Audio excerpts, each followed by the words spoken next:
Hi, welcome to HardReset.Info. Now I'm gonna show you how to change view distance quality on Warhammer Speed Freeks. Firstly, you should open settings. To do that, just click on the gear icon on the top part of your screen, then choose settings and scroll down.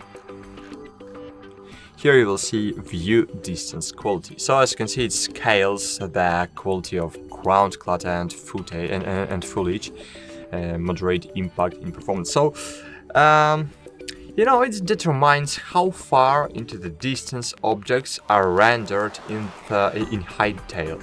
So, if we speak in normal words. So, if you can, I suggest you enable epic mode, of course. If you have not a good graphic card, so just use medium or high.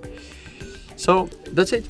Then just click on the space button and go back to the lobby. Thanks for watching, like this video and bye. See you.